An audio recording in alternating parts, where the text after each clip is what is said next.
योऽन्तः प्रविश्य मम वाच इमां प्रसुप्तां संजीवयति अखिलशक्तिधरं स्वधाम्ना अन्यांश्च हस्तचरणश्रवणत्वगादीन् प्राणान् नमो भगवते पुरुषाय तुभ्यम्। भागवत पुराणामधला श्लोक आहे आणि त्या श्लोकाचा अर्थ काहीसा असा आहे की आपल्या या देहाला जो व्यापून उरलेला आहे, जो पुरुष जो आपल्या गात्रांना आणि आत्ता माझ्या वाणीला नवसंजीवनी प्रदान करतोय, त्याला प्रथम नमन करून आपण या व्याख्यानाला सुरुवात करूया, कारण महत्वाचा विषय आहे. आजचा विषय जो आपण घेतलेला आहे, ज्याचा आपण उहापोह करणार आहोत, तो विषय आहे दत्त उपासना, काही महत्वाच्या प्रश्नांची उत्तरे. मी ज्यावेळेला सुरुवातीला व्याख्यानाचा विषय ठेवला होता, त्यावेळेला हा विषय टेंबे शास्त्रींवर बोलायचं असा धरून ठेवला. थोडं थांबा.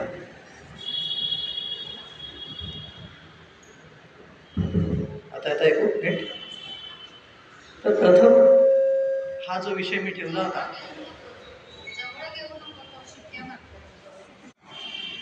तर प्रथम टेंबे शास्त्रींवर बोलायचं असं ठरवलं होतं. पण टेंबे शास्त्री हा विषय फार मोठा आहे आणि प्रथम टेंबे शास्त्रींनी ज्यांची उपासना केली ते दत्तगुरू जे आहेत त्यांच्यावर प्रथम बोलूया असं ठरवलं. कारण दत्तगुरू हे थोडंसं तत्वाच्या नजीक जाणारं दैवत आहे. टेंबे शास्त्री जे आहेत ते मानुषरूपी आहेत. त्यामुळे दत्तावर बोलणं आणि योगशास्त्रावर बोलणं हे काहीसं एकच आहे. कारण आता दत्तगुरू जे आहेत ते योगशास्त्र रूपच झालेले आहेत. तर मी असा विचार केला होता की समोर असलेल्या व्यक्तींना विचारावं की तुम्हाला काय प्रश्न आहेत दत्त भक्तीबद्दल, उपासनेबद्दल, आणि त्याची उत्तरं द्यावीत. पण त्यात बराच वेळ जाईल, म्हणून त्यापेक्षा मीच एक प्रश्न आधी तुम्हाला सांगतो काय काय पडतात. आपण विषयालाच धरून बोलू. सुरुवात करूया. प्रथम आपल्याला पहिला प्रश्न आपल्याला पडतो की दत्तात्रेय हे होऊन केव्हा गेले. आपल्याला बऱ्याच जणांना मोठा प्रश्न आहे की दत्तात्रेय हे दैवत नेमकं कुठल्या काळातलं दैवत आहे. हा प्रश्न आज तागायत नीट कोणाला सांगता येत नाही. सगळे म्हणतात ते समर्थुगामी आहेत, ते कलियुगातलं कायमचं चिरंतन राहणारं दैवत आहेत. पण ते प्रथम झाले केव्हा, होऊन गेले, त्यांचा अवतार मानुषी रूपात केव्हा झाला, या प्रश्नाचं उत्तर आजवर कोणाला माहीत नाही. तर तिथपासून आपण सुरुवात करूया. दत्त हे जे दैवत आहे ते सत्ययुगातलं दैवत आहे. आजच्या काळात जर का आपण नाक्षत्रीय गणिताने जर का अभ्यास करायचा विचार केला तर आपल्याला असं लक्षात येतं, डॉक्टर पवी वर्तक म्हणून एक व्यक्ती होऊन गेले, आता ते निवर्तले, त्यांना जाऊन जवळजवळ 3-4 वर्ष झाली, 4-5 वर्ष झाली जाऊन. त्यांनी नक्षत्रीय गणिताने रामायण आणि महाभारताची तारीख काढलेली आहे. अचूक अगदी नक्षत्रीय गणिताने तारीख काढणारे प्रथम व्यक्ती म्हणजे डॉक्टर पवी वर्तक. आणि ती सिद्धही झालेली आहे की जी स्थिती महाभारत काळात व्यासांनी आणि रामायणात वाल्मिकींनी मांडून ठेवलेली आहे नक्षत्रीय तिथी, त्या तिथीनुसार तारखा ज्या डॉक्टर वर्तकांनी सांगितलेल्या आहेत द्वापार युगाच्या आणि त्रेतायुगाच्या. द्वापार युगात झालं महाभारत, त्रेतायुगात झालं रामायण. त्याच्या ज्या तारखा काढल्या त्या साधारणतः ढोबळ मानाने मी आता तुम्हाला सांगतो त्या अशा येतात. 5561 वर्ष इसवी सन पूर्व ही महाभारताची तारीख इसवी सन, आणि 7300 वर्ष इसवी सन पूर्व ही महाभारताची तारीख. साधारणतः या काळातला, आता मी तुम्हाला अचूक ज्या तारखा आहेत त्या मी अजून तुम्हाला सांगेन, ज्यांना जे अभ्यास होईल त्यांनी मला नंतर भेटा. पण साधारणपणे 550 वर्ष इसवी सन पूर्व आणि 750 वर्ष इसवी सन पूर्व अशी महाभारत आणि रामायण अशा तारखा येतात. महाभारताच्या आधी जवळजवळ 2 सहस्त्र वर्ष रामायण होऊन गेलं होतं. आपल्याला हे माहिती आहे की महाभारत झालं ते द्वापार युगात झालं, त्रेतायुगात झालं तर रामायण झालं. आता दत्तात्रेय दैवत केव्हाचं आहे तर सत्ययुगातला आहे. या हिशोबाने आपण जर का विचार केला तर सत्ययुगाचा कालखंड जो येतो तो साधारणपणे येतो तो इसवी सन पूर्व 10 सहस्त्र वर्ष इतका जुना येतो. म्हणजे आत्ताच्या घडीपासून 12 सहस्त्र वर्ष मागे इतका जुना काळ हा सत्ययुगाचा येतो आणि पर्यायाने दत्तात्रयांचा येतो. आता दत्तात्रयांचा काळ तिथे का पोचतो जाऊन, तर विष्णूचा जो अवतार परशुराम होऊन गेलेला आहे, तो परशुरामाने दत्ताचं शिष्यत्व पत्करल्याचं आपल्याला दत्तपुराणामध्ये दिसतं की दत्ताच्या शिष्यांपैकी यदू होता, पुरू होता, अलर्क होता. तसेच परशुराम यांनी सुद्धा क्षत्रिय निकंदन केल्यानंतर श्री दत्तात्रयांचा अनुग्रह घेतल्याचं वर्णन आपल्याला दत्तपुराणात आढळतं. त्यावरून आपल्याला असं म्हणता येतं की ते सत्ययुगातले होते. परत दुसरी गोष्ट म्हणजे कार्तवीर्य अर्जुन नावाचा एक राजा होऊन गेला, तोही सत्ययुगातलाच होता आणि त्या राजाने दत्ताचं शिष्यत्व घेतल्याचं वर्णन आपल्याला दिसतं. तर आता हा झाला कालखंडाची निश्चिती. आपल्याला हे कळलं की सत्ययुगातले दत्तात्रय आहेत. मग आता दुसरा प्रश्न आपल्याला असा पडतो की दत्तभक्तांना साधारणपणे पडतो की मग दत्तात्रेय जे म्हणतात आजच्या काळात सुद्धा कलियुगात दत्तात्रेय येतात, ते मग कुठल्या देहाने येतात? तो सत्ययुगातला त्यांचा देह होता तोच येतो का वेगळ्या पद्धतीने त्यांचं दर्शन देतात? हा एक प्रश्न सामान्यतः सगळ्यांना पडतो. या प्रश्नाचं उत्तर शोधण्यासाठी थोडासा आपल्याला योगशास्त्राचा खोलात जाऊन अभ्यास करायला लागेल. तर त्याच्यासाठी तुम्हाला थोडंसं खोलात नेतो योगशास्त्राच्या. थोड्याशा विषयांना आपण हात घालूया. जास्त मी अतिरेक करणार नाही शास्त्राचा, पण तुम्हाला थोडासा अंदाज देतो म्हणजे तुम्हाला कल्पना येईल की मला काय म्हणायचं आहे. आपल्या हिंदू धर्मामध्ये चिरंजीव ही संकल्पना तुम्हाला सगळ्यांना माहिती आहे. चिरंजीव सप्तचिरंजीव आपल्याला माहिती आहे. आता त्यांचे देह नष्ट झाले का, तर ह्याचं स्पष्ट उत्तर योगशास्त्रानुसार सुद्धा हो असंच आहे. मग ते चिरंजीव कसे काय? तर आपला जो देह आहे, आता तुम्ही जरा नीट ऐका मी काय सांगतोय, म्हणजे तुम्हाला एक अंदाज येईल की उपासना, ह्याच्यातनंच आपण उपासनेकडे जाऊया नंतर, पण मी तुम्हाला महत्त्वाची गोष्ट सांगतो, ते नीट लक्ष देऊन ऐका. हा आपला देह जो पंचभौतिक समोर आपण बघतोय, त्याला उपनिषदामध्ये म्हटलेलं आहे अन्नरसमय कोश. हा अन्नरसमय कोश जो अन्नाचा आणि रसाचा बनलेला आहे, हा अन्नरसमय कोश. त्याच्या आतमध्ये याला संचालन करणारी शक्ती असते, ती म्हणजे प्राणमय कोश. प्राण या शब्दाचा अर्थ प्रकर्षेन आनती इति प्राणः अशी व्याख्या आहे. म्हणजे जो प्रकर्षाने एका वस्तूला दुसऱ्या जागी हलवतो तो प्राण. म्हणून जोवर प्राण आहे तोवर हालचाल आहे, हे लक्षात ठेवा. जोवर प्राण आहे त्यामुळे जीव आहे आणि म्हणून हालचाल आहे. आपण म्हणतो ना जीव गेला तोपर्यंत हालचाल असते असं. तर तो जो हलवतो आपल्या देहाला इकडून तिकडे, आता मी माझा हात इकडे हलतोय, माझी जीभ हलतीये, तो हलवतोय तो कोण आहे? तर तो प्राणमय कोश आहे आतला. आत्ता मी व्याख्यान द्यायला इथे पेरुगेट पोलीस चौकीच्या इथेच आलो, मी कोथरूडला का नाही गेलो? तर प्राणमय कोशाने मला हलवत तिकडे का नाही नेलं? तर त्याला एक संचलित करणारा देह आहे आतमध्ये, तो म्हणजे मनोमय कोश. त्या प्राणमयाच्या आत ज्याला प्राणमयाला जो आज्ञा देतो तो मनोमय कोश. त्याच्या आतमध्ये आता मन हे अस्थिर असतं. मन आपल्याला कशाही आज्ञा देऊ शकतं. भावनेच्या आधारे मन विचार करत असतं, मनन करत असतं. आणि ज्या भावनेचा अभ्यास आपला जास्त असतो तिकडे व्यक्ती सहज वळते. उदाहरणार्थ एखादा व्यसनी मनुष्य सहज सिगरेट हातात घेतो, त्याला कळतही नाही केव्हा आपण दारू हातात घेतली, सिगरेट हातात घेतली, इतका अंगवळणी पडतं.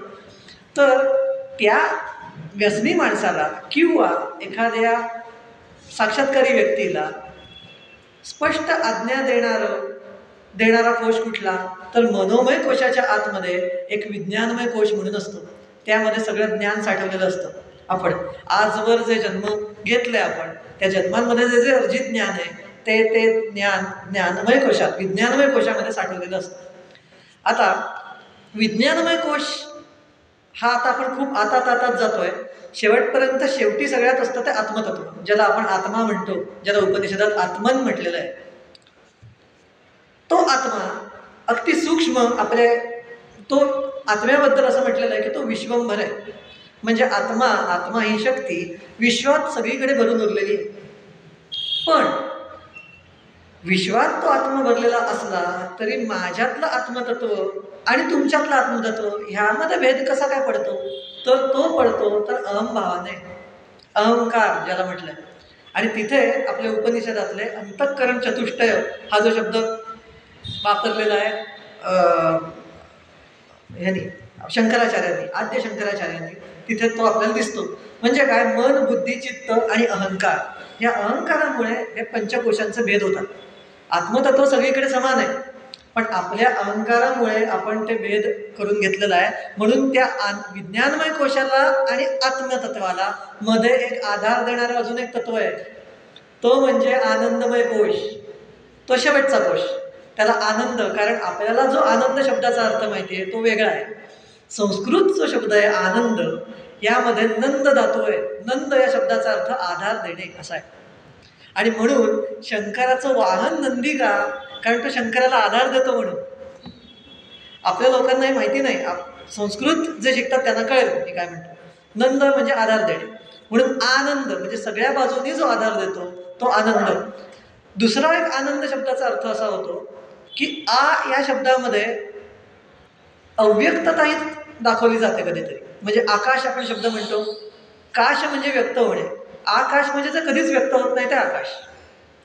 म्हणजे शब्दामध्ये नकार जो दाखवला जातो संस्कृतमध्ये, तसा जर का आनंद शब्दाच्या मागचा घेतला तर असा जो आधार आहे ज्याला कशाचीही गरज लागत नाही, बाकीच्या कुठल्याही आधाराशिवायचा तो आनंद. आणि म्हणून आनंद शब्द आणि सुख यामध्ये भेद आहे.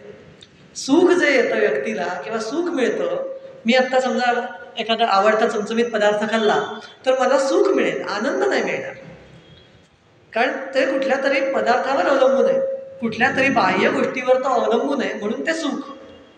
पण आनंद हा कशावरही अवलंबून नसतो, म्हणून आनंद ज्याला कशाचाही आधार नाही किंवा कशाचाही आधार नसून सुद्धा जो सगळीकडून आधार देतो तो आनंद, असा ह्या खोलातला या शब्दाचा अर्थ आहे. म्हणजे आता तुम्हाला कळलं पंचकोश सिद्धांत हा कशासाठी.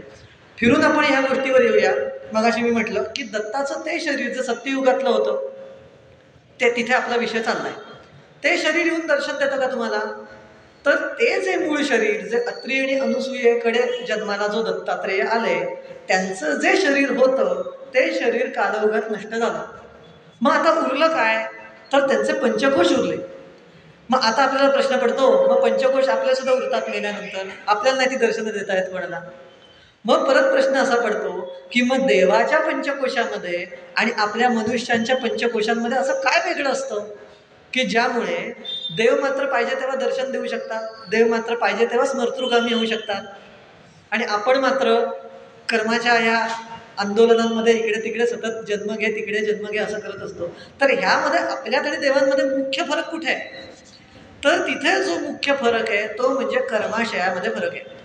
आता तुम्हाला अजून थोडंसं खोलात नेतो. आपल्याला अशी समजूत आहे हिंदू धर्मामध्ये, आपल्या उपनिषदीय तत्वज्ञानामध्ये, की मनुष्य देह त्या व्यक्तीला घ्यायला लागतो. ह्याला मी आत्ता जे म्हणतो त्याला मनुस्मृतीचा आधार आहे. मनुस्मृतीमध्ये एक असा श्लोक आहे, तो श्लोक असं सांगतो की जे कर्म देहाने केलं गेलं ते कर्म देहात येऊनच भोगायला लागतं. जे कर्म मनाने केलं ते मनाला भोगायला लागेल, जे कर्म बुद्धीने केलं ते बुद्धीला भोगायला लागेल. तशा पद्धतीचे भोग त्या व्यक्तीला येतात. आता प्रश्न असा पडतो की देहाशिवाय आपलं जे अस्तित्व असतं 2 जन्मांमधलं, असं तुम्ही धरून ठेवा. आत्ता समजा जन्म झाला, 20 वर्ष एखादी व्यक्ती जगली, 20 वर्षानंतर मधली 4-5 वर्ष मुक्त अवस्थेत गेली, 4-5 वर्षांनी परत जन्म झाला त्या व्यक्तीचा. तर मधली जी स्थिती आहे त्यावेळेला त्याच्या कर्माचा न्याय निवाडा होतो आणि त्यानुसार त्याला पुढचा जन्म कसा येणार हे ठरतं. भृगू नावाचे ऋषी होऊन गेले. त्या भृगूंनी असं म्हटलंय, ते आदला जन्म, आत्ताचा जन्म आणि पुढचा असे 3 जन्म सांगत समोर व्यक्ती आली की इतक्यापर्यंत त्यांच्या ज्ञानाची मजल पोचल्याचं आपल्याला उदाहरणं दिसतात. भृगू संहितेत हे आढळतं. प्रत्येकाचे 3 जन्म त्यांनी सांगितलेले आहेत. म्हणजे आपण आत्ता जे कर्म करतोय त्या कर्माने आपला पुढचा जन्म घडत असतो, बरोबर. संचित प्रारब्ध, प्राक्तन, दैव हे सगळे विषय मी मागल्या एका व्याख्यानात बोललेलो आहे. त्यामुळे आता परत ते जर का आत्ता सांगितले तर जवळजवळ 25-30 मिनिटं त्यात जातील, म्हणून हा विषय इथे फक्त उरकतो पटकन. तर मग दत्तात्रेयांचा प्राणमय कोशामध्ये, या पंचकोशांमध्ये आणि आपल्या पंचकोशांमध्ये फरक काय? तर दत्तात्रेय कर्मशून्य झालेले आहेत. फलशून्यता दत्तात्रेयांकडे आलेली आहे, कारण त्यांनी अत्री अनुसूयेच्या पोटी ज्या वेळेला त्यांचा देह अस्तित्वात होता त्यावेळेला अशी कर्म केली की त्यांचा कर्माशयच घडला नाही पुढे. त्यांनी त्या देहाने तिथली बघून संपवली. आता तुम्हाला अजून थोडंसं योगशास्त्रात खोलात नेतो. म्हणून झालं काय, त्याच जन्मी ते मुक्त झाले तिथेच. मुक्त झाल्यानंतर अवतार कार्य मात्र संपलं नाही. अवतार कार्य कसं संपलं नाही, तर उपनिषदामध्ये अगदी स्पष्ट सांगायचं झालं तर कठोपनिषदामध्ये असं म्हटलंय, नृषद्वरम असा शब्द वापरला. नृषद्वरम म्हणजे मनुष्याच्या वरची योनी. आता आपण अशा समजुतीत राहतो की प्रत्येक कर्म जे करायला लागतं ते देहच लागतो त्या कर्माला, तर अशी गोष्ट नाही आहे. मी थोडंसं कठीण बोलतोय तुम्हाला, मला कल्पना आहे, पण थोडंसं ऐका, कानावर पडू देते कठीण. प्रत्येक कर्म हे देहाने घडत नाही. उदाहरणार्थ तुम्हाला देवांचं सांगतो. आपल्याला आपण असं म्हणतो गणपतीचं स्मरण मात्रे किंवा दर्शन मात्रे मन कामनापुरती. देवाकडे आपण एखादी प्रार्थना करतो, ती प्रार्थना आपली पुरी होते, त्यावेळेला देव समोर येतो का हो? नाही येत. उपनिषद असं म्हणतं, परोक्ष प्रिया हा देवा हा, असं म्हटलंय, एक वचन आहे.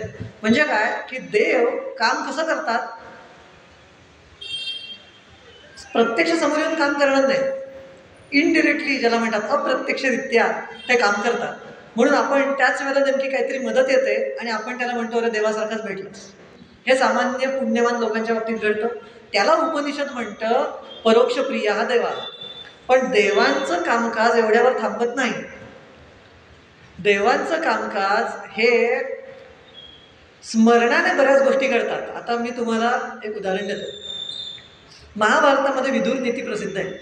विदुर म्हणतो की देव ज्या वेळेला एखाद्या व्यक्तीला काही आज्ञा देत असतो, त्यावेळेला आपल्या भ्रूमध्यावर इथे 2 भुवयांच्या मध्ये सहस्त्रार नावाचं एक चक्र सांगितलेलं आहे. आपल्या कुंडलिनी शक्तीच्या ज्या 7 सप्तचक्र सांगितले आहेत, त्यात सहस्त्रार चक्र इथे वर, ह्याच्या इथनं पुढचं वर, इथे सहस्त्रार, इथे जे सांगितलं ते आज्ञाचक्र. आज्ञाचक्र इथे सांगितलेलं आहे, वर आहे ते सहस्त्रार. इथलं जे आज्ञाचक्र आहे तिथे आपले उपास्य बसलेले असतात असं विदुर म्हणतात. योगशास्त्रामध्ये असं म्हटलेलं आहे की मूर्ध ज्योतिषी सिद्ध दर्शनम. जो दत्ताची उपासना करतो आणि तो जर का एखाद्या आत्मसाक्षात्कारी व्यक्तीकडे गेला तर त्याला त्याच्या कपाळावर दत्तात्रय दिसतात त्या व्यक्तीच्या, आणि त्याला उपास्य सांगतात की तुझं उपास्य दत्तात्रय आहे. गोंदवलेकर महाराजांकडे एक व्यक्ती आली होती. तुम्हाला एक बारीकचं उदाहरण देतो त्याच्यावर की देव कसे काम करतात. गोंदवलेकर महाराजांकडे एक व्यक्ती आली होती. ती अशी समोरनं आली तर आल्याबरोबर त्याला फक्त म्हणाले गिरनार, एवढंच बोलले त्याला. तो गेला लगेच गिरनारला. तर इकडचे हे बेलसरे होते त्यांच्याबरोबर, तर ते म्हणाले की तुम्ही असं काय सांगितलं त्याला. तर ते म्हणाले त्याच्या भ्रूमध्यावर दत्तात्रयांचं दर्शन झालं. जो साक्षात्कारी व्यक्ती आहे त्याला कळतं की समोरच्याचं उपास्य काय आहे त्या व्यक्तीचं, आणि ते कुठे दिसतं. तर पतंजली ऋषी आपल्या योगशास्त्रात म्हणतात मूर्ध ज्योतिषी. मूर्ध म्हणजे 2 भुवयांमधलं स्थान, इथे त्याला मूर्ध स्थान म्हणतात. त्या मूर्ध स्थानी सिद्ध दर्शन होतं असं पतंजलींनी सांगितलं. ते जो योगमार्गी मनुष्य आहे त्याला कळतात ह्या गोष्टी, जो खरोखर त्या मार्गाने वागलेला आहे त्याला कळतं. तर देव काय करतात, ज्यावेळी देव शरीराच्या शिवाय असतात त्यावेळेला जो उपासना नीट करतो त्याच्या आज्ञाचक्राच्या इथे येऊन देव त्याला प्रेरणा करतात. म्हणजे आता उदाहरण तुम्हाला देतो. एखादी व्यक्ती दत्ताची उपासना करते. अनेक वेळा दत्तोपासकांना असे अनुभव येतात की एखाद्या ठिकाणी चाललेला आहे आणि तिथे काहीतरी वाईट व्हायचं असेल तर नेमकं त्यावेळेला वाटतं त्या व्यक्तीला की जाऊ नये तिथे, आज ते जाऊ नये असं वाटतं. तो आपला जो केलेला असतो जो प्रकल्प तो बाजूला ठेवतो. तो म्हणतो आज मी नाही जात, दुसरीकडे दुसरं काम करतो. ही बुद्धी त्याला त्यावेळेला जो देतो ना ते दत्तात्रय देतात. आता इथे फक्त दत्तात्रयच असं करतात का, तर नाही. जो ज्याचं जे उपास्य दैवत आहे ते त्याला तिथे प्रेरणा देत असतं. मी आता तुम्हाला फक्त पंचभौतिक देह प्रत्येक वेळी कर्मासाठी लागत नाही. आता तुम्ही असा विचार करा की आता दत्तात्रय देह घेऊन आला का इथे समोर, आले का, नाही आले. आपले उपास्य दत्तात्रय देह घेऊन इथे आलेलं नाही, पण तरी सुद्धा आज्ञाचक्रावर स्फुरण देऊन प्रेरणा देऊन त्यांनी हे कर्म घडवलं. बरोबर की नाही. म्हणजे हे सिद्ध झालं की कर्म हे आता कर्मच घडलं की त्यांच्याकडनं, दत्तात्रयांकडनं हे कर्मच घडलं. कशा पद्धतीचं का होईना त्यांनी संकल्प मात्र तुमच्याकडे एक प्रेरणा दिली, तुम्ही त्यानुसार वागलात, हे त्यांच्या दृष्टीने कर्मच घडलं की नाही. कर्म ह्या शब्दाची व्याख्या 2 जीवांमध्ये घडणारी घटना, यानुसार कर्म घडलं की नाही मान्य करायला लागतं. म्हणजे आपल्याला हे मान्य केलं पाहिजे की कर्मासाठी देहाची आवश्यकता नसते प्रत्येक वेळी. म्हणजे अन्नरसमय कोशाची गरज नसते. तर मग आता पुढचा प्रश्न, की मग ज्या वेळेला एखाद्या व्यक्तीला दत्तांची दर्शनं होतात समोर, आता हे मी पुढचं म्हणतोय, समोर दर्शनं होतात ती कुठल्या देवाने दत्तात्रय देतात, हा प्रश्न बऱ्याच जणांना पडतो. मग तो देह कुठला? तर आता त्याच्यासाठी मी तुम्हाला थोडं अजून योगशास्त्रातल्या खोलात नेतो. योगशास्त्र सांगतं, क्रियाफल आश्रयत्वे सत्यसंकल्पिता मिळते. सत्यप्रतिष्ठायां क्रियाफल आश्रयत्वम असा श्लोक आहे. सत्यप्रतिष्ठायां क्रियाफल आश्रयत्वम असा श्लोक आहे विभूतिपादातला. तो असं सांगतो की एखादी व्यक्ती ज्या वेळेला अतिशय उत्तम शुद्ध राहून उपासना करत असते, जिची कर्म शुद्धही नसतात आणि पापमयही नसतात, जो सगळ्या विश्वात मीच भरलोय असं समजून कर्तव्य भावनेने सगळी कर्म करत असतो. म्हणजे कशी? तर आता तुम्हाला उदाहरण देतो. समजा आत्ता माझं येता माझ्या गुडघ्याला लागलं, तर मी गुडघ्याला मलम लावीन. आता हे पाप झालं का पुण्य? काहीच झालं नाही, बरोबर? कारण ही कृती मी स्वतःवर केली. आता मी स्वतःला हा देह समजतो की नाही, म्हणून ही कृती मी ज्या वेळेला माझ्या गुडघ्याला मलम लावतो त्यावेळेला मी म्हणतो की मी पापही नाही केलं, पुण्यही नाही केलं. आता तुम्ही जर का असं एखादी व्यक्ती असेल तर, की जी व्यक्ती अख्ख्या विश्वालाच स्वतःचं शरीर समजते, तर ती व्यक्ती ज्यावेळी एखाद्याला मदत करेल त्यावेळेला तिने पाप केलं का पुण्य केलं? काहीच नाही केलं. म्हणून पतंजली म्हणतात की कर्मातनं मुक्त व्हायचं हुशारी काय, की आपण वेगळे आहेत असं समजूच नाही. किंवा एखाद्याला मदत केली मी, किंवा अमुक अमुक उपकार केले, अपकार आणि उपकाराची भावना तिथे राहत नाही. मीच जर का पसरलेलो आहे, मीच मला मलम लावलं, यात मी काय उपकार केले, मी कोणाचं काय मोठं केलं, ही भावना त्याच्या मागे असते. पतंजली म्हणतात की जो व्यक्ती अशा पद्धतीने सतत वागतो, अशा पद्धतीने वागत राहिल्यामुळे त्या व्यक्तीमध्ये काय होतं असं पतंजली म्हणतात. तर फार महत्त्वाचं मी तुम्हाला सांगतो, ते नीट ऐका. तिथे पतंजली म्हणतात की अशा व्यक्तीच्या आश्रयाला क्रियेची फलं येतात असं म्हणतात. आता म्हणजे काय? आता फार हा मोठा कठीण मी हा विषय घेतला आहे, पण आता पुरा पडूया आपण त्याला थोडंसं कठीण सांगून. क्रियेचं फल म्हणजे काय? आत्ता समजा मी एखाद्या इथे आग लागलेली आहे आणि आगीत हात घातला, तर मला क्रियेचं फलनुरूप भाजेल, बरोबर? हे झालं क्रियेचं फल.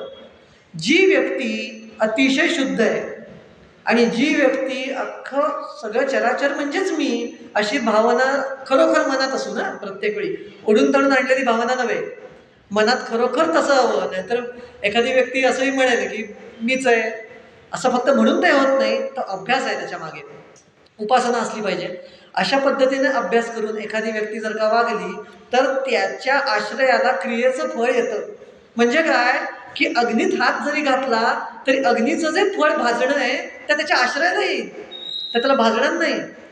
त्याच्या मनावर ते अवलंबून असेल भाजून घ्यायचं की नाही.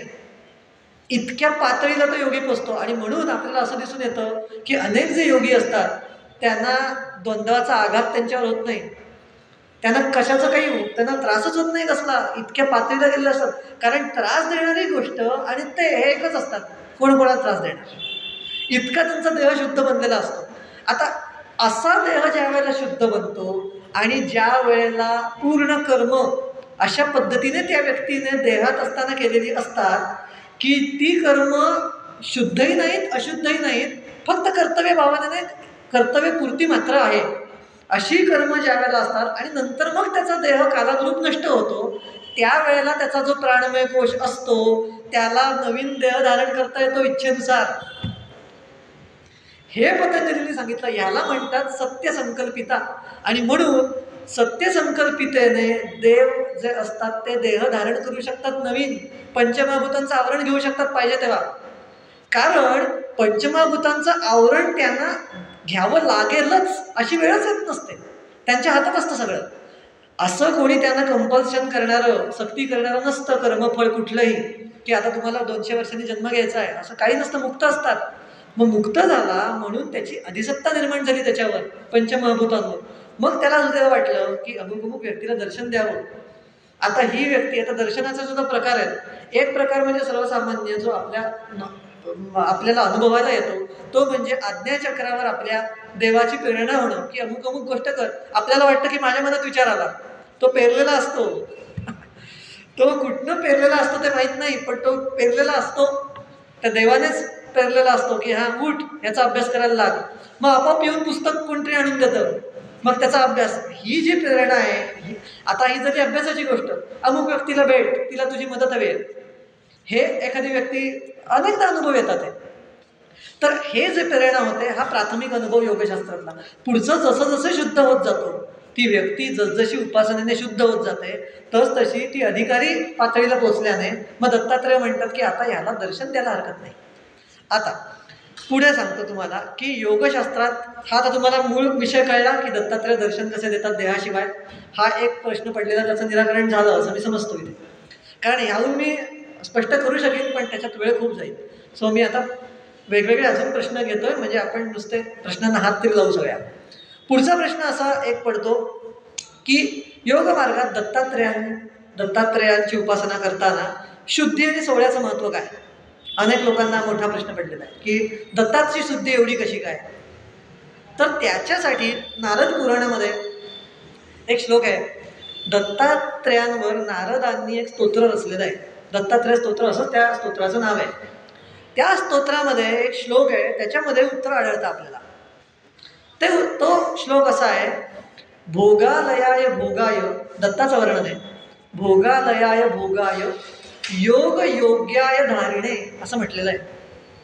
जितेंद्रिय जितज्ञाय दत्तात्रय नमोस्तुते. ज्यांचा हे स्तुतिपाठ असेल त्यांना माहिती असेल हा श्लोक, हा विख्यात श्लोक आहे.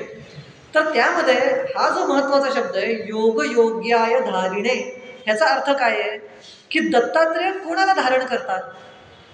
दत्तात्रेय आपल्या भक्तांना धारण करतात म्हणजे काय की त्यांना वागवतात, त्यांची उन्नती साधतात, त्यांना त्यांच्यावर कृपा करतात, मग त्यांना विरक्ती देतात, वैराग्य देतात, ज्ञान देतात, जेवढे भोग गरजेचे आहेत तेवढे देतात आणि बाजूला करतात. इतकेच देतात की जो जेवढा गुंतू नये व्यक्ती एवढे दत्तात्रय भोग देतात. कारण फक्त एक पूर्ती व्हावी आणि नंतर तो लगेच वैराग्याकडे वळावा अशी त्यांची भावना असते, ज्ञानमार्गी तो व्हावा म्हणून. तिथे शब्द वापरला योग योग्याय धारिणे. म्हणजे काय, जो व्यक्ती योगयोग्य आहे. योगयोग्य असणं म्हणजे काय, तर योगशास्त्राचा अभ्यासक जो आहे तो. आता योगशास्त्राचा जर का आपण गाभा बघितला, पतंजलींनी अनेक योगशास्त्र आतापर्यंत होऊन गेलेली आहेत मोठी, अगदी कपिल मुनींपासून ते आपले मूळ दत्तानी सांगितलेलं योगशास्त्र जे अलर्कला सांगितलं ते अगदी प्रथम. नंतर कपिल मुनींनी सांगितलेलं योगशास्त्र आपल्याला ज्ञात आहे, ज्याचा महाभारतामध्ये उल्लेख आहे, गीतेमध्येही उल्लेख आहे. तिसरं योगशास्त्राचे आजच्या काळात प्रचलित आहे मुख्य, ते म्हणजे पातंजल योगशास्त्र, जे पतंजली ऋषींनी आपल्याला सांगितलेलं आहे. त्या योगशास्त्राचा जर का आपण गाभा बघितला तर तो गाभा शुद्धी हा आहे. शरीराची, मनाची, बुद्धीची आणि चित्ताची या 4 प्रकारच्या शुद्धी सांगितलेल्या आहेत. अंतःकरण चतुष्टय जसं मी मगाशी म्हटलं, शंकराचार्यांनी सांगितलेलं आहे, मन, बुद्धी, चित्त आणि अहंकार या 4 गोष्टींची शुद्धी जोवर होत नाही तोवर दत्तात्रय त्या व्यक्तीला जवळ करत नाही. शंकर तुम्हाला जवळ करेल, गणपती जवळ करेल, कारण ती दैवत तत्वरूप असल्या कारणाने त्यांना तसं अशुद्धाला सुद्धा वागवायला लागतं. पण दत्तात्रेय अशुद्धाला जवळ करत नाहीत, कारण दत्तात्रेय जनकच मुळात योग मार्गाचे आहेत. दत्तात्रेयांचा अवतार जो आहे तो योग मार्गाचाच अवतार आहे. योगमार्गी पुरुषांना साजेल असंच ते दैवत आहे आणि म्हणून जास्त प्रचलित नाही. आणि म्हणून जर का तुम्ही बघितलं तर दत्तात्रेयांचे जे अवतारी दत्तमार्गी पुरुष जे आहेत ना पुढचे, कोण, स्वामी समर्थ म्हणा, अगदी गजानन महाराज म्हणा, किंवा जे आपण मानतो दत्त संप्रदायाचे पुढचे सगळे पुरुष, श्रीपाद, श्रीवल्लभ, नृसिंह सरस्वती, हे जे सगळे जे लोक आहेत ना, हे जे उपासक आणि सिद्ध पुरुष जे होऊन गेले, ते अशुद्ध एखादी व्यक्ती असेल तरी तिला प्रथम स्थान देतील, तिला शुद्ध करण्यासाठी मदत करतील. पण मूळ दत्ताची जर का तुम्हाला उपासना करायची असेल तर दत्तात्रयांची उपासना अतिशय शुद्धीशिवाय शक्य नाही. याचा प्रथम आदर्श कोणी घालून दिला जर का नीट बघितलं तर टेंबे शास्त्री म्हणून होऊन गेले. वासुदेवानंद सरस्वती टेंबे स्वामी ज्यांना म्हणतात, माणगावचे. त्यांनी संन्यासाश्रमाचं अतिशय काटेकोरपणे पालन करून हे दाखवून दिलं की मूळ शास्त्रानुरूप आचरण कसं केलं पाहिजे, जे दत्तप्रिय, की तो माणूस दत्तप्रिय भवेत, की तो दत्ताचा प्रिय होण्यासाठी काय केलं पाहिजे त्याने. तर अतिशय शुद्धी लागते, ती त्यामुळे लागते. कारण मूळ जो दत्त आहे, आता ती का लागते असा एखादा प्रश्न करेल, त्याचंही तुम्हाला उत्तर देतो. आपल्या ह्याच्यात शुद्धीचा जेव्हा संबंध येतो त्यावेळेला 3 गुण तुम्हाला माहिती आहेत, सत्व, रज आणि तम. आता या सत्व, रज, तम या तिघांनाही वर एक बांधून ठेवणारा जर का कुठला गुण असेल तर उच्च सत्वगुण आहे. आणि म्हणून गीतेमध्ये सुद्धा व्यासांनी सांगताना अतिशय उच्च सत्वगुण का गरजेचा आहे, अतिशय उच्च सत्वगुण ज्या व्यक्तीकडे आहे त्या व्यक्तीला बरोबर कळतं की आत्ता उपनिषदांचा अभ्यास करत बसायचा आहे का आत्ता शत्रूला ठार करायचं आहे. भीम, कृष्ण, महाभारतातली जर का तुम्ही व्यक्तिरेखा बघितल्या तर भीम, कृष्ण हे जे मोठे मोठे देवपुरुष मानले गेलेले आहेत त्यांच्याकडे असा उच्च सत्वगुण होता. आणि त्या उच्च सत्वगुणामुळेच भीमासारखा, म्हणजे भीम हा प्रचंड मोठा आपण बलशाली मानतो माहिती आहे आपल्याला, पण अतिशय मुत्सद्दी विद्वान सुद्धा होता आणि तो उपनिषदांचा अभ्यासही करत असेल. म्हणून जरासंधाला मारण्याच्या वेळी त्याने तमोगुण वापरला, तमोगुण प्रधान बनला, मारून टाकलं त्याला. 18 दिवस युद्ध केलं जरासंधाशी कुस्तीत, 18 दिवस मारलं. जरासंधाकडे सगळं जे राज्य होतं ते भीमाला मिळालं होतं त्यावेळेला, अख्ख्या पृथ्वीचा सम्राट बनला होता भीम, पण त्यावेळेला त्याने ते राज्य आपल्या भावाला दिलं. सत्वगुण धारण केला, आपल्याला लगेच सत्वगुण धारण करून युधिष्ठिराला दिलं आणि उपनिषद अभ्यास करत बसला. ही एकाच वेळी तमोगुणावरही वर्चस्व दाखवण्याची ताकद आणि सत्वगुणही पाहिजे तेव्हा व्यक्त करण्याची ताकद ज्याच्याकडे आहे तो अतिउच्च सत्वगुणी व्यक्ती असते. आणि तसे दत्तात्रय आहेत. आणि म्हणून दत्तात्रयांना जर का पूर्ण प्रसन्न करून घ्यायचं असेल तर शुद्धी साम्य असलं पाहिजे असं योगशास्त्रात सांगितलं आहे. कारण योगशास्त्रामध्ये शुद्धी साम्य कैवल्यम असंच म्हटलेलं आहे. सत्व पुरुष योग शुद्धी साम्य कैवल्यम असा श्लोक आहे. सत्व आणि पुरुषाची शुद्धी ज्या वेळेला समान होईल त्यावेळेला कैवल्य होतं. मग कैवल्य आपल्याला मिळवायचं आहे म्हणजे आपल्याला जर का आपल्या उपास्यामध्येच एकरूप व्हायचं असेल तर आपल्याला त्याच्या शुद्धीशी बरोबरी केली पाहिजे की नाही. आणि म्हणून टेंबे स्वामी वेगळे, नृसिंह सरस्वती वेगळे, श्रीपाद श्रीवल्लभ वेगळे, हे दत्तमार्गी पुरुष आहेत, हे दत्तात्रय नाहीत. आणि हे त्यांनी स्वतःही सांगून ठेवलेलं आहे. त्यातल्या कुठल्याही व्यक्तीने, कुठल्याही अवतारी या पुरुषाने मी स्वतः दत्त आहे असं म्हणालेलं नाहीत. अगदी तुम्ही स्वामी समर्थांचं जरी घेतलं उदाहरण तरी त्यांच्याच चरित्रात म्हटलेलं आहे की प्रथमतः त्यांनी काय केलं तर गाणगापूरला जाऊन आले. जर का स्वतः दत्त होते तर गाणगापूरला जायची काय गरज, हा प्रश्न कोणी करत नाही. आपण अभ्यास करताना हे विचारत नाही. आपल्याला असं वाटतं की टेंबे स्वामी म्हणजे दत्त नाही, दत्त मार्गी पुरुष त्याला आपल्या शास्त्रामध्ये अनुचर म्हटलेलं आहे. आणि एक अशी वेळ येते की अनुचर जो असतो तो त्या पुरुषाला जाऊन मिळतो, दत्ताला जाऊन मिळतो. आज हे सगळे महापुरुष दत्ताला जाऊन मिळालेलेच आहेत, पण ज्या वेळेला ते अस्तित्वात होते, देहरूप होते, त्यावेळेला काहीशी अशुद्धी ते वागवत असल्या कारणाने ते दत्तरूप दत्तात्रय नव्हते. दत्तरूप कदाचित बनले असतील शुद्धी साम्य झाल्यामुळे, पण दत्तात्रय तर नव्हेत. दत्त मूळ वेगळं आहे, ती उपासना मूळ वेगळी आहे आणि ती तशी आपण राखून अभ्यास त्याचा केला पाहिजे म्हणजे आपण अधिक शुद्धतेत पोचतो, असा माझा आत्तापर्यंतचा अभ्यास आहे. आता थोडंसं पुढे येऊया. तुम्हाला कळलं की शुद्धीला महत्त्व काय आहे, अंदाज आला, कारण योगशास्त्राचा गाभा शुद्धी आहे. तिसरा एक महत्त्वाचा प्रश्न म्हणजे असं एक बरेच जणांना दत्तभक्तांना पडलेला प्रश्न आहे की दत्तभक्ताला दुःख वाटायला काय येतं. हा एक घ्यायला पडलेला प्रश्न. जो दत्तमार्गी पुरुष आहे त्याला दुःखातनं वैराग्य येतं असं एक प्रकारचं म्हटलेलं आहे की त्याला प्रथमतः दुःख वाटायला येतं, मग टेंबे शास्त्रींनी म्हटल्यासारखं मनोनाश होतो त्या व्यक्तीचा की आता काही कशात राहिलं नाही, आता मला नको हे काही, असं म्हणून तो वैराग्य येतं, त्याला विरक्ती येते. अशा पद्धतीचं एक समज दत्त संप्रदायात ह्या मार्गावर झालेला आहे. त्याचंही थोडंसं निराकरण इथे करतो. वैताग येणं किंवा वीट येणं याचा अर्थ वैराग्य नव्हे, हा प्रथम. दुसरा एक नियम असा आहे की जो व्यक्ती विरक्त आहे, जो व्यक्ती वैराग्य संपन्न आहे, तो व्यक्ती सतत प्रसन्न असतो. पण जर का तुम्ही दत्तभक्त बघितलेत जे दुःखातून विरक्ती पदाला पोचलेत, नकोसं त्यांना झालंय, ते प्रसन्न दिसत नाहीत. म्हणजे काहीतरी चुकतंय त्यांचं, हे मान्य केलं पाहिजे. मग आता आपल्याला असा प्रश्न पडतो, मग चुकतंय कुठे.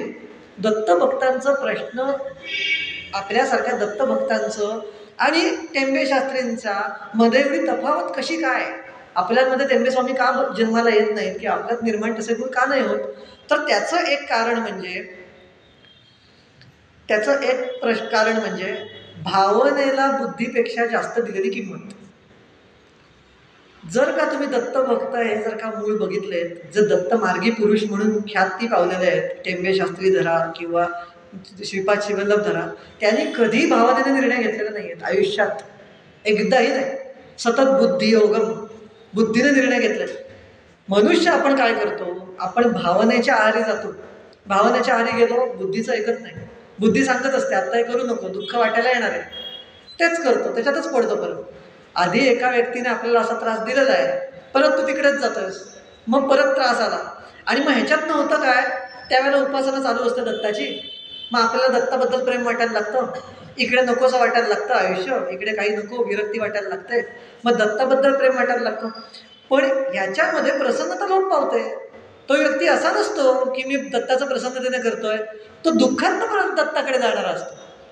हा फार मोठा फरक आहे योगमार्गात आणि सामान्य दत्तभक्तामध्ये. ह्यामध्ये योगमार्ग असं सांगतो की अभिलाष हा कुठल्या वस्तूचं ठेवायचंच नाहीये. योगमार्गाचा प्राथमिक नियम आहे इच्छांचा त्याग. म्हणजे आपल्या लोकांना असं वाटतं की मी थोड्याशा इच्छा ठेवतो, थोडीशी पूर्ती, नथिंग डुईंग, म्हणजे हे सांगितलेलंच नाहीये, हे ठेवूच नाहीये असंच सांगितलेलं आहे. अभिलाषा एका तसूचा सुद्धा असू नये, हे प्रथम विधेय आहे योगशास्त्राचं. ते विधेय आपण पाळत नाही आणि आपण संसार करत बसतो, म्हणून दुःख वाटायला येतात. जर का अभिलाष नसेल व्यक्तीमध्ये कुठला, जर का इच्छाच नसतील काही, तर खरोखर दुःख होत नाही आणि आपसूक मन दत्ताकडे वळतं. ह्याच्या पुढची पायरी अशी आहे की अभिलाष नसलेल्या मनुष्याचं मन रिकामं होतं, बरोबर. आता मनात काहीच नाही, मला इच्छाच नाही, तिथे देवाच्या इच्छा यायला लागतात. तिथे दत्तात्रय स्वतः तुमच्या इथे स्फुरण करतात आणि सांगतात हे माझं काम करायला घे. मग ग्रंथ निर्मिती होते. दत्तप्रबोध, दत्त महात्म्यासारखे ग्रंथ लिहिले टेंबे स्वामींनी. किती दुःख वाटायला आली होती, पण दुःखाशी मनाने संलग्न झालेले नव्हते. देहाचे दुःख आहेत, सतत प्रसन्न असायचे. अशा प्रसन्न मनामध्येच तत्वज्ञानाचा बोध होत असतो. प्रसन्न मनाशिवाय तत्वज्ञान उत्तम कुठलंही पचनी पडत नाही. दुःखी मन जे देवाकडे गेलेलं आहे ते एका मर्यादेपर्यंत ज्ञानग्रहण करतं. मी फार महत्त्वाचं बोलतोय, खरंच नीट ऐका. दुःखात जे मन आहे ते मन एका मर्यादेपर्यंत ज्ञानग्रहण करू शकतं. त्याच्या पलीकडे जोवर तुम्ही ज्यासाठी दुःखी आहात त्या इच्छांचा त्याग करत नाही, की मला त्या नकोत, काही बिघडत नाही मिळालं नाही तर. एखादी मला इच्छा आहे, अगदी मी त्याला म्हणजे मला ती मिळावी अशी माझी सिद्धताही आहे, पण तरी ती मला मिळत नाहीये. अगदी अन्याय जरी झाला असेल तरी योगशास्त्र सांगतं वैयक्तिक जीवनात ती इच्छा सोडूनच द्यावी. वैयक्तिक जीवनात ती इच्छा त्यागली म्हणजेच त्यागात शांतीरनंतरम, हेच गीतेतलं तत्वज्ञान पण सांगतं. कृष्णाने तेच सांगितलं होतं आणि म्हणून देवकार्य करू शकले. आपल्यासारखे सर्वसामान्य लोकांमध्ये आणि महापुरुषांमध्ये हा भेद असतो, कारण त्यांना वैयक्तिक जीवनामध्ये इच्छाच नसतात काही. मग मला आत्ता अमुक वेळा चहाच पाहिजे, मला अमुक वेळी कॉफीच पाहिजे, हे नसतंच काही. नाही मिळालं तरी चालेल.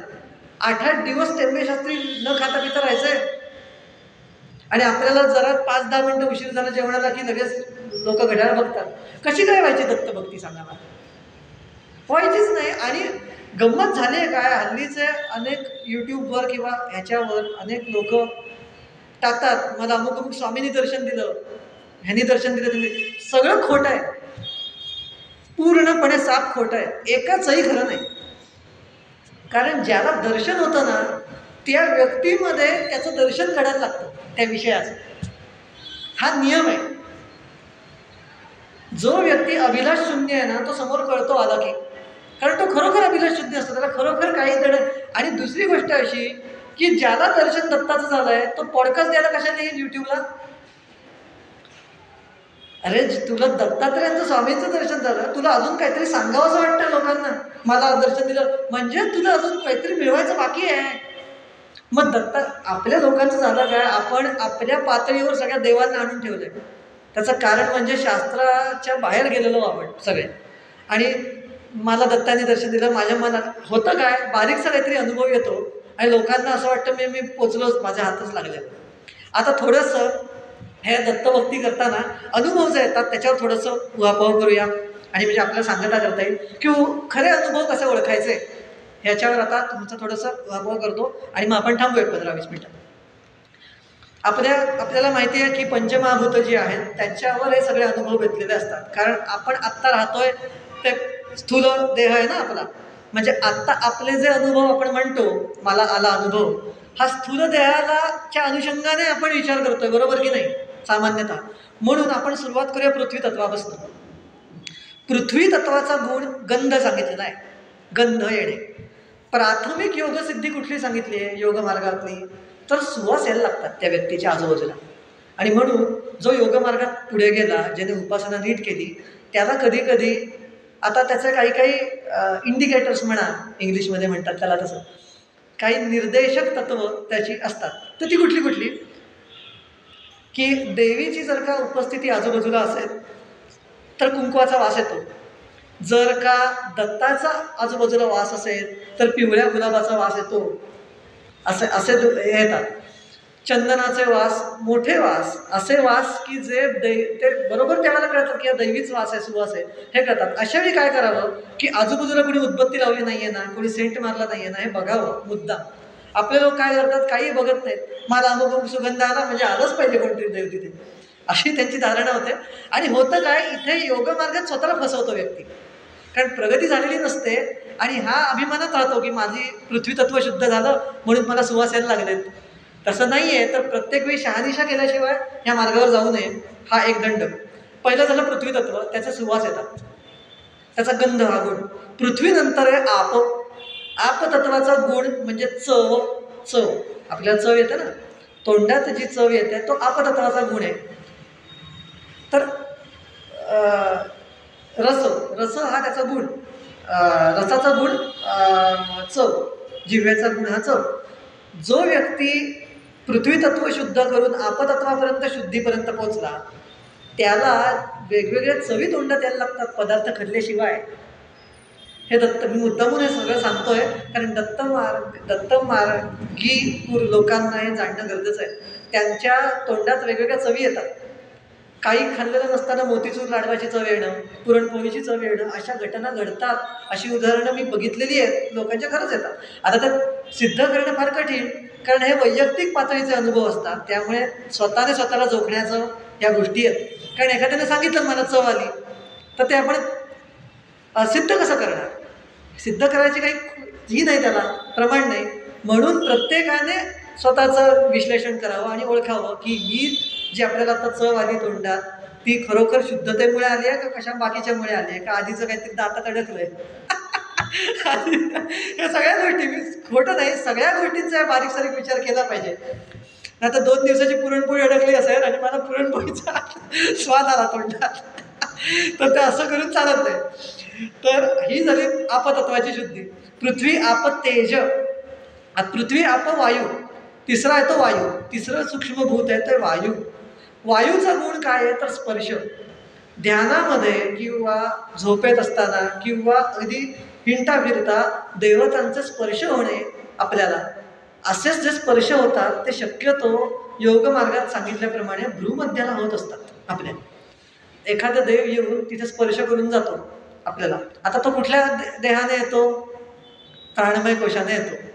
आता तुमच्या मनात यायला पाहिजे, आपण मगाशी बघितलं की देव विचरण कुठल्या कोशाने करतात तर प्राणमय किंवा मनोमय कोशाने करतात किंवा विज्ञानमय देहाने करतात किंवा आनंदमय देहाने करतात.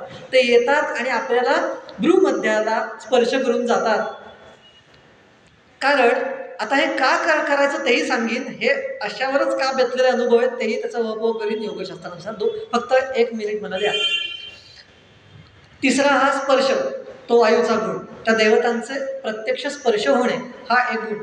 चौथा, अजून जसं मनुष्य शुद्ध होतो, अजून खोलात जातो, पृथ्वी आपत वायू तेज. आता तेज म्हणजे तेजाचा आविष्कार काय, गुण कुठला तर रूप. तेजाचं म्हणजे रूप, समोर प्रत्यक्ष दर्शन होणं देवाचं. हे तेव्हा घडतं ज्या वेळेला प्रथम 4 भूत शुद्ध झालेली असतात आपल्या देहाची. तेव्हा तुम्ही तेजतत्वापर्यंत शुद्धी जाते, तेव्हा तुम्हाला दिव्य दृष्टी प्राप्त होणे, तेव्हा तुम्हाला एखादी गोष्ट दिसणे, तेव्हा देवांची दर्शनं होणे. इतका कठीण प्रांत आहे तो. प्रकाश दिसणे, एखाद्या देवळात गेलेला असताना तिथे प्रकाश दिसणे, वेगळं दर्शन होणे, किंवा अजून एक त्याचा गुण, झोपलेले असताना उत्तम स्वप्न पडणे देवाची, ही प्राथमिक आहे. प्राथमिक पातळीला स्वप्न पडतात कारण आपली ताकद नसते, आपल्याला चक्षु ते प्राप्त झालेले नसतात आणि धारणा ध्यान समाधीची सवय नसते. समाधीची सवय नसते ना आपल्यासारख्या सर्वसामान्यांना, म्हणून देवाला प्रत्यक्ष दर्शन देता येत नाही. म्हणून प्रथम तो सुरुवातीच्या काळात स्वप्न पडतात देवांची, देव स्वप्नात येऊन काहीतरी आदेश करणं हे घडतं. तेही चक्षुचंच म्हणजे तेजाचाच आविष्कार, चौथ्या महाभूताचा. पाचवा म्हणजे शब्द, तो आकाशाचा गुण. शेवटचं महाभूत म्हणजे आकाश, सगळ्यात सूक्ष्म, त्याचा गुण येतो म्हणजे शब्द, म्हणजे चक्क देवांची वाणी ऐकू येणे कानात. एखाद्या व्यक्तीला आदेश होतात बघा, योग मार्गात सांगितलं ना, म्हणजे दत्त मार्गात असतं ना, मला आदेश झाला म्हणतात. आता तो आदेश वाटेल त्याला शब्द वापरतात. कोणीही जो उठतो तो उद्या मला नवनाथांचा आदेश झाला, अमुक झालं अमुक झालं. अरे म्हटलं तुझी एवढी शुद्धी झाली? आदेश होण्यासाठी दर्शन व्हायला पाहिजे, तुझ्या अंगाला सुवास यायला पाहिजे, तुला इथे आजूबाजूला सुवास यायला, हे सगळं जेव्हा होतं तेव्हा शेवटी आहे, शेवटची तत्व येत आहे इतकं खोलातलं. तुझं तेवढी शुद्धी झाली मग तुलाच नमस्कार करायला पाहिजे. आज झालंय काय, आज हे प्रश्न कोणी विचारित नाही, कारण हा माहीत नसता अशा पद्धतीने अभ्यास आहे. आता तुम्हाला थोडंसं हे का घडतं, हे जे पंचमहाभूतांवर आधारलेलं साक्षात्काराचं रूप, ही जी 4 तुम्हाला 5 सांगितली ती अशीच का ठेवली आहेत, त्याचं तुम्हाला कारण सांगतो. त्याच्या मागे एक चिंतन आहे, ते नीट ऐका. त्या चिंतनाचा भाग असा की आपण जे जे अनुभव घेतो, आत्ता मी इथे व्याख्यान देतोय, त्या व्याख्यानामुळे माझ्या मनावर संस्कार घडतात, तुमच्या मनावर संस्कार घडत आहेत. आत्ता जर का मी स्थूल देहाने हा इथला तांब्या उचलला तर माझ्या हाताला गार स्पर्श झाला, हा माझ्या स्थूल देहाला स्पर्शाचा अनुभव येतोय. हे 5 मी आत्ता दैवी जे अनुभव सांगितले पंचमहाभूतांचे, ते असे होण्यामागे कारण काय आहे, तर आपल्याला मनुष्याला अंतस्थ एक जाणीव असते, ती म्हणजे चटक लागणे एखाद्या वरच्या गोष्टीची.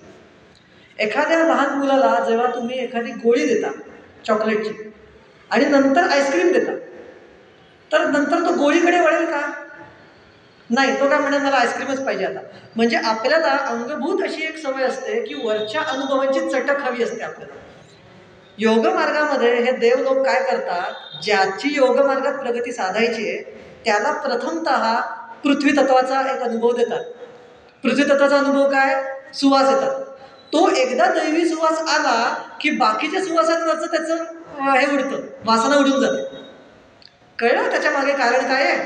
अशी एक एक शुद्धी करत करत त्याला शुद्ध करतात. म्हणजे कळलं का तुम्हाला?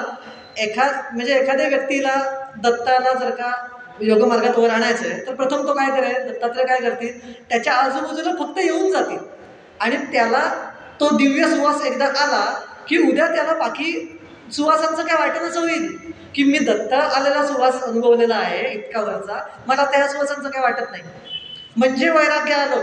पण आता हे वैराग्य येताना दुःख झालं का? नाही. कळलं ना तुम्हाला? मगाशी मी जो विषय सांगत होतो की दुःखातलं वैराग्य वेगळं आणि हे वैराग्य वेगळं. हे वैराग्य असं येतं, प्रसन्नतेतनं येत असतं आणि त्यावेळेला अशी उपासनेत करायला लावतो तो देव तुम्हाला, वेगवेगळे अनुभव देऊन पंचमहाभूतांचे. मग तुम्हाला एकदा सुवासाचं विरक्ती आली त्याच्या बाबतीत की तुम्हाला त्याच्याविषयी काही आकच नसतो. उद्या जर का तुम्हाला कोणी गुलाब गुंगायला दिला किंवा तुम्हाला उद्या ह्याचा वास आला तरी तुम्ही प्रेमानेच त्याला कराल, पण तुम्हाला त्याच्यात गुंतणार नाही तुम्ही, कारण तुम्हाला माहिती असेल की आपल्याला दत्ताचा तिथे सुवास आलेला आहे, कुंकवाचा सुवास आलेला आहे, मला ह्याच्यात काही गुंतून काही उपयोग नाही. तसंच जिव्हेचा रस ज्या वेळेला तोंडात दिव्य पदार्थांची चव ज्याने चाकली आहे त्याला ह्याच्यात आसक्ती राहील का? पावभाजीमध्ये आणि ह्या गोष्टींमध्ये नाही राहणार. म्हणजे कळलं? वैराग्य दिलं, पण वैराग्य देताना प्रसन्नता कायम ठेवली आहे की नाही? प्रसन्नता कायम ठेवली, दुःखाशिवायची विरक्ती. आणि म्हणून स्वातंत्र्यवीर सावरकर जे होते ना, त्यांनी, मी हा ज्यावेळेला अभ्यास करत होतो ना त्यावेळेला मला सावरकरांची फार मदत झाली याच्यात. ही जी वैरक्तीची व्याख्या आहे ना दिलेली, त्याचे ही प्रथम अशी व्याख्या देणारे प्रथमतः जर का कोणी असतील तर स्वातंत्र्यवीर सावरकर आहेत. स्वातंत्र्यवीर सावरकरांनी आपल्या सप्तर्षी नावाच्या कवितेमध्ये विरक्ती म्हणजे अनुगुणांचा विकास असं म्हटलेलं आहे. अनुगुण म्हणजे आता जे म्हटलं ते प्रत्येक अनुभवाच्या मागोमाग जे गुण येतात ते त्याचा विकास होणे म्हणजे विरक्ती असं त्यांनी म्हटलं. म्हणजे त्याच्यातल्याच उच्च तत्वाचा आपण ध्यास घेणं म्हणजे विरक्ती. विरक्ती म्हणजे वैताग नव्हे किंवा वीट येणं नव्हे. विरक्ती म्हणजे माझं, मी तर देवाचंच काम करणार आहे, पण आत्ता जर का माझ्या समोर कर्तव्य आलं अजून आहे तर मी तेही प्रेमाने करीन. त्रास कुठे होतो? गुंतल्यात त्रास होतो ना. जर गुंतलो नाहीच मी आणि माझं चित्त जर का पूर्ण देवाच्याच कामात आहे तर मला इकडे तुरुंगात का टाकेना, मला इकडे संडासाच्या बाजूला उभं ठेवू देत, नाहीतर मला तिकडे राजवाड्यात बसवू देत. माझं चित्त जर का तिकडेच लागलंय, दिव्य अनुभवांकडेच माझं चित्त लागलंय, तर मला इकडच्याशी काही देणं घेणंच नाही. पण हे करताना मी माझी कर्तव्य चुकणार नाही, बरोबर की नाही? तो व्यक्ती काय करेल? तो कर्तव्य पण चुकणार नाही. तो म्हणेल इथलं देहाचं देणं देऊन टाकतो, म्हणजे मला परत त्या देहात यायला नको. म्हणजे एक शरीर सुटलं, मग लागला तो पण देवासारखं काम करायला पुढे. आला तर सगळी प्रोसेस लक्षात आली तुमच्या? अंदाज आला ना काय म्हणतोय ते? तर ह्या पद्धतीने ते अनुभव देऊन देऊन वरचे वरचे वरचे देऊन त्याला आधीच्या आसक्तीतनं आणि व्यसनातनं सोडवलं जातं. तर ही दत्तात्रयांची सर्वसाधारण पद्धत आहे. मग आता आपल्याला असं लक्षात येतं की 90% लोक तर म्हणतात आम्हाला दुःख येतात, तर त्याचं कारण 90% लोक तामसी आहेत. ती गुंतलेलीच अशा विषयांमध्ये आहेत की त्या विषयात दुःख देऊन तोडण्याशिवाय पर्यायच नाही दत्ताकडे. दत्तांकडे पर्यायच नाहीये, कारण दत्तांनी आधीच त्यांना सांगितलं होतं त्या लोकांना की गुंतू नका. पण आता 20-20 वर्ष जर का एखादा जर का सिगरेटच ओढत असेल, दारूच पित असेल, तर त्याचा त्या दारू पिण्याचा इतका अभ्यास झालेला आहे आणि मनात इतकं ते चित्त बसलेलं आहे तिकडे की तिथे त्याच्यापासून आता विलग करण्यासाठी दुःख शिवाय दुसरा पर्याय दत्ताकडे उरला नाही. मग त्याला दुःखच होणार, त्याला बाजूलाच करणार ओढून. ह्याला उपनिषदामध्ये दुरोण सत असा शब्द वापरलाय. कठोपनिषदात नचिकेत आणि यमाचा संवाद आहे, आपल्याला माहिती असेल. त्यामध्ये त्या ईश्वरी शक्तीला द्रोण सत असं म्हटलेलं आहे. म्हणजे निष्ठुरतेने जो आपल्याला सगळ्यापासून दूर घेऊन जातो तो, त्याला दुरोण सत असं म्हटलं. दुरोण म्हणजे ओढून नेतो जो तो आपल्याला, जे आपल्याला सगळ्या बांधिलकी असते सगळ्या गोष्टींची, मृत्यू येतो आणि एका क्षणात सोडून नेतो ना आपल्याला, त्याच्यापासून दूर करतो, ओढून नेतो. ही ओढून नेण्याची वेळ येत नाही योग्याची, कारण त्याने आधीच सोडलेलं असतं. असं तो तयारच असतो. तर आता तुम्हाला समजलं असेल की विरक्तीची खरी व्याख्या कशी आहे. प्रसन्नतेतनं विरक्ती जी येते तीच खरी विरक्ती. बाकीची येते ती तमोगुण तुमचा रडतो हे लक्षात ठेवा. तमोगुण रडतो ना ज्या वेळेला, त्यावेळेला अप्रसन्नता असते. एखाद्या 20-10 वर्ष जो व्यसनी मनुष्य आहे त्याला पहिला महिनाभर भरपूर त्रास होणारच हो. तसंच जो संसारात पूर्ण 20-20 वर्ष गुंतलेला आहे त्याला अचानक तिथनं चित्त काढून जेव्हा देवाकडे लावायची वेळ येते त्यावेळेला तो रडणारच ना, त्या वासना रडणार. आणि मग ती अशावेळी काय होतं, त्या व्यक्तीला वाटतं की अरे आपण फार मोठे, हे जे अश्रू येत आहेत ते देवासाठी येत आहेत. ते देवासाठी नसतात, ते अश्रू देवासाठी, ते तमोगुणाचे अश्रू असतात. हे लक्षात घेतलं पाहिजे. हे बारीक सारीक योग मार्गाच्या, योगशास्त्राच्या, ज्याला इंट्रिकसीज म्हणतो, दात्रे असतात बारीक सारीक, ते आपण जेव्हा अनुभवतो आणि खऱ्या पद्धतीने आपण विश्लेषण करतो स्वतःचं, स्वस्थान निर्णयम ज्याला म्हणतात योगशास्त्रात, ते जेव्हा करतो तेव्हा आपल्याला लक्षात येतं की कशा पद्धतीने उपासनेकडे बघितलं पाहिजे. तर अशा पद्धतीने मी तुम्हाला आता दत्ताचे मूळ की एक उपासनेचं अंग कशा पद्धतीचं असतं हे तरी तुम्हाला आता समजलं ना. म्हणजे आज बरेच आपण विषय इथे बोललो, वेगवेगळ्या प्रकारे बोललो. अजून तुम्हाला काही प्रश्न असतील तर मी एखादा दुसरा घेईन. एखादा आहेत का तुम्हाला काही पडलेले प्रश्न तर सांगा, नाहीतर मग आपण थांबू. बरं, अजून तुम्हाला कुठल्या पद्धतीवर अजून विश्लेषण हवं आहे किंवा एखादा उपासनेबद्दल? उपासनेचं जे मूळ तत्वज्ञान आहे, उप अधिक आसन असा शब्द येतो. ज्या देवतेची आपण उपासना करतो त्या देवतेचं उप आसन आपण बनलं पाहिजे. म्हणजे काय की आता ते जे सगळे देव जे आता मी मगाशी तुम्हाला म्हटलं, देवपुरुष किंवा देवस्त्रिया, देवी, ह्या आता स्वर्गीय आहेत किंवा आता त्या देहामध्ये नाहीत, बरोबर.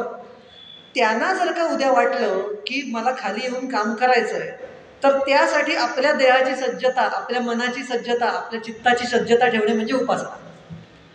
म्हणजे आता कृष्णाचा उपासक एखादा असेल तर त्याने फक्त गीता वाचून चालणार नाही, त्याने हेही अभ्यास केला पाहिजे की कृष्णाचा एकही शत्रू जिवंत राहिला नाही, त्याने राजकारण पण उत्तम केलं. मग जर का खऱ्या अर्थाने कृष्णाची उपासना करायची असेल तर अशा पद्धतीने त्याने स्वतःला तयार केलं पाहिजे की जणू काही कृष्णच दुसरा. ही उपासना. उपासना या शब्दाचा अर्थ उपआसन असा खरा मूळ धातू आहे. कारण मूळ हा जो शब्द आहे ना उपासना, हा कठोपनिषदात आपल्याला दिसतो. मध्ये वामनः आसीनः विश्वे देवा उपासते असा तो श्लोक आहे की प्राणांना धारण करणारा वामन आपल्या शरीराच्या मध्यभागी बसलेला आहे. तिथे उपआसन असा शब्द आहे, म्हणजे जवळच बसणे, त्या देवाच्या सतत जवळ जाऊन आपण बसणे म्हणजे उपासना. आता हा झाला गुणांनुसार उपासना. आता दुसरी उपासना आपण जी म्हणतो की जी जप करणे किंवा ध्यान करणे, त्याच्याबद्दल तुम्हाला जास्त ऐकायचं आहे असं मला अंदाज वाटतोय, होय ना? तसंच. तर मूळ त्याच्या मागे पद्धत अशी आहे की ह्याच्यासाठी धारणा हवी प्रथम. म्हणजे धारणा शब्दाचा अर्थ काय की धरून ठेवणे एखादी गोष्ट. दिवसभर मनात जप एकदम बसत नाही. तो का बसत नाही? कारण त्या जपाचा जो विषय असतो ना त्याच्याबद्दल आपल्याला पूर्ण माहिती नसते. आणि लोकांना असं वाटतं की फक्त रामाचा जप किंवा कृष्णाचा जप केल्याने ते सामर्थ्य येईल. तर त्याने फक्त घडतं काय की मन स्थिर होतं, सामर्थ्य येत नाही. उपासनेने सामर्थ्य येण्यासाठी ना तुमचं अनुषंगाने वाचनही हवं. त्या देवाचं चरित्र तुम्हाला माहिती पाहिजे, त्या देवाने कोणाची उपासना केली, सतत चिंतन पाहिजे. म्हणजे आता तुम्हाला समजा सांगितलं, आता एखादी व्यक्ती आहे समोर, एखादी व्यक्ती आहे, एखाद्या व्यक्तीला 2 वर्षाचं मूल आहे, ती जर का बाहेर गेलेली आहे, ती समोर समजा इथे व्याख्यानाला आली, तिचं मूल घरी आहे, तर तिचं सतत चित्त जसं त्या मुलाकडे असेल ना, मन इकडे असेल काही अर्थ, पण चित्त तिकडे आहे.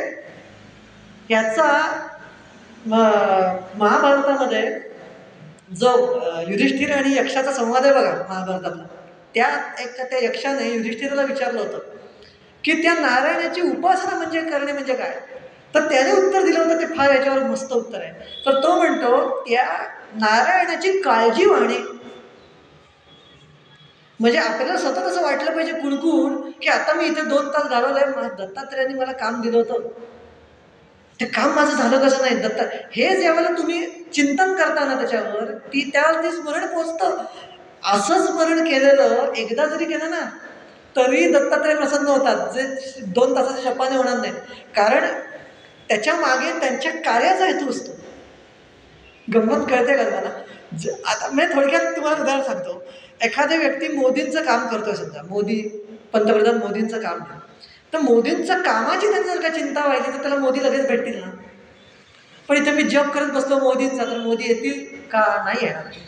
तर त्यांची कामं जेवढी कराल ना तेवढं तो देव जवळ येतो. आणि देव जप का करावा सांगतात, तर टेंबे शास्त्री म्हणतात की जप सतत केला ना तर मन आणि चित्त शुद्ध राहतं आणि पापकर्म हातून घडत नाही कुठलं. आणि पापकर्म घडत नाही म्हणून पुढचा कर्माशय वाटायला येत नाही आणि पुढची जी उपासना असते ना ती निर्भळ होते. जपाचा खरा अर्थ तो आहे जप. उपासना केली जाते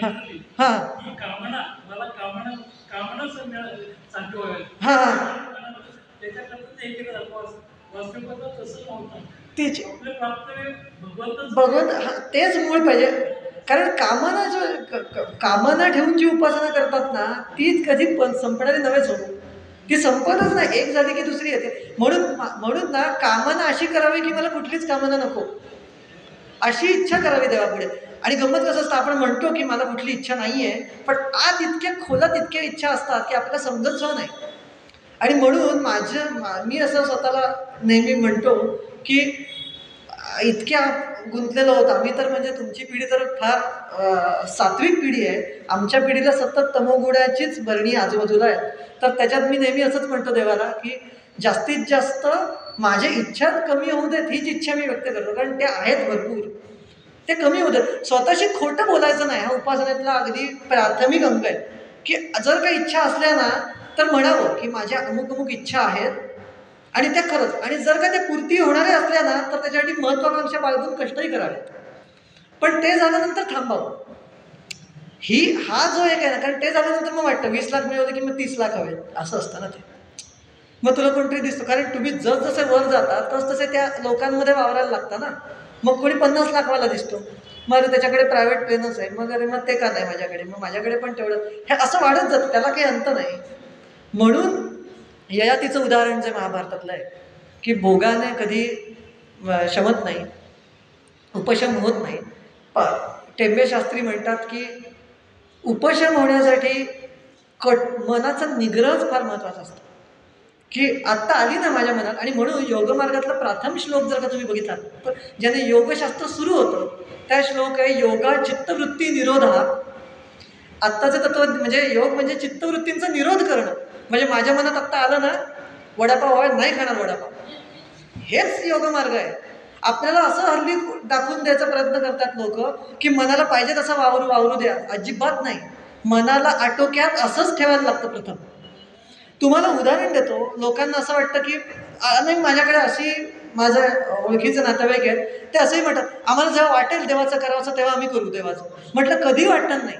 त्याचं कारण म्हटलं तू तमोगुणातच होता, पण सत्वगुण त्याचं उदाहरण मी तुम्हाला देतो. चिकन खाणारा जो व्यक्ती असतो ना, मांसाहार करणारा, तो जेव्हा प्रथम मांसाहार करतो ना त्यावेळेला त्याचे मित्र त्याला घेऊन जातात. तमोगुण प्रधान गोष्ट आहे ही मांसाहार करणे ही. ज्यावेळेस सुरुवातीला तो मांस खातो ना त्याला ते आवडत नाही आवडत. कोणालाही जो प्रत्येकाचा म्हणजे जे अट्टल खाणार आहेत ना त्यांना विचारून बघा, प्रथम मांस खाल्लं होतं ते आवडलं का? नाही, त्याला चवच नसते, कारण त्याला त्या मांसाला चव नसते, ते आवडत नाही. पण मित्र घेऊन जातात म्हणून तो जातो. पहिल्यांदा जातो, दुसऱ्यांदा जातो, तिसऱ्यांदा जातो, चौथ्यांदा त्याला त्याची चव कळते. आता तुम्ही असं बघा, प्रथमतः त्याला जर का ते तमोगुणी पदार्थ आवडला नाही म्हणून त्याने थांबला असता, गेलाच नसता 2-3 वेळा, तर त्याला तमोगुणी मांसाहार सुद्धा आवडला नसता. मग जर का तमोगुण प्रधान गोष्टीला 3-4 वेळा प्रयत्न करून आवड लावून घ्यायला लागतेय, तर सत्वगुणी गोष्टीला किती वेळा जबरदस्तीने करायला लागेल मनाला. आपल्या लोकांची अशी समजून झाली आहे की मनावर जबरदस्ती करायचीच नाही. हे प्राथमिक वैड अभिनिषेव ज्याला म्हणतात ना, ते चूक आहे. आपल्या शास्त्रात मूळ योगशास्त्राचा प्रथम श्लोक आहे चित्तवृत्ती निरोध हा म्हटलंय. मनपूतम समाचारात कुठेही म्हटलेलं नाहीये मला आला ना मनात विचार नाही करणार मी निष्ठेने. मी आत्ता अभ्यासच करत बसणार नाही, आत्ता टी व्ही बघणार नाही, ह्याने ती मोडते सवय. पण आपले लोक काय म्हणतात, जरा वेळ बघतो मग बंद करतात. चूक. साधी गोष्ट, एखादा जर का ड्रग ॲडिक्ट माणूस आहे, समजून चाला, ड्रग ॲडिक्ट व्यक्ती आहे. ड्रग ॲडिक्ट व्यक्ती तुमच्याकडे आली आणि म्हणाली की मला हे व्यसन सोडायचं आहे, तर तुम्ही त्याला असं सांगाल का की 4 सिगरेट ओढणार आहेत त्यांच्यात जा आपण सिगरेट ओढू नको, असं सांगाल? तुम्ही काय सांगाल, आधी जे सिगरेट पितात, दारू पितात त्यांच्यापासून आधी बाजूला इथं माझ्यासमोर बस. तुम्ही त्याला असं डायरेक्ट सांगाल का की जा आपण पिऊ नकोस, दारू पिऊ नको? म्हणजे काय? म्हणून योगमार्गामध्ये सुद्धा प्रथम ज्याला सिद्धी साधायची आहे त्याने एकांतवास पत्करावा असं सांगितलेलं आहे. कारण बाकी सगळे संसारी गृहस्थ असतात, त्याच्यात हा योगमार्गावाला गेला की त्यांच्या संगतीत वाढ नाही पण गुण लागतं त्याला. झालंच, त्याचं कल्याण झालं. तो कानावर जरी पडले शब्द तरी परत गुणतो. म्हणून त्याने सांगितलं की प्रथम बंध जो तमोगुणाचा आहे, तुमची जी उपासना जर तुम्ही प्रश्न विचारला जप, त्याच्यासाठी आधी तमोगुणाची गाठ सोडायला हवी. त्यासाठी प्रथम निग्रहाने 2-2 तास जप रोजचा असं केलं पाहिजे. पूजा रोजची व्यवस्थित व्हायला हवी. ह्या ज्या जुन्या गोष्टी सांगितलेल्या आहेत, 2 वेळेची पूजा सांगितलेली आहे, 2 वेळेची पूजा आपल्या उपास्य देवाची नीट झाली पाहिजे व्यवस्थित, तिकडे पूर्ण चित्त लावून. नंतर जप त्याच्यासमोर बसून, प्रथम होणार नाही, तासभर बसायचं रेटून, 6 महिन्यांनी आपोआप गोडी येते. असं मनाची जी उचल खाण्याची त्याला योगमार्गामध्ये व्युत्थान असं म्हटलेलं आहे.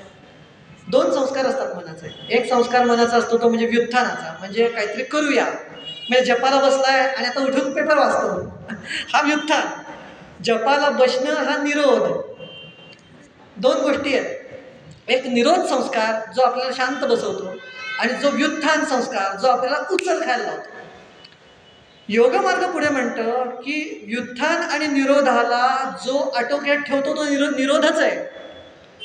जसं मी मगाशी म्हटलं, सत्व रज तम या तिघांना आटोक्यात ठेवणारा सत्व गुणच आहे.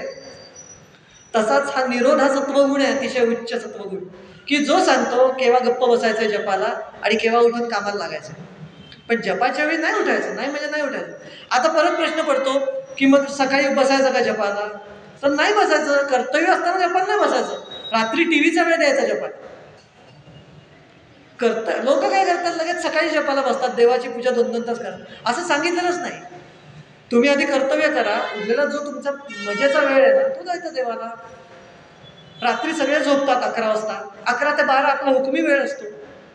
बसा ध्यान लावून. ज्याला खरं करायचं तर तिथे करेल, तो कारण देत बसत नाही.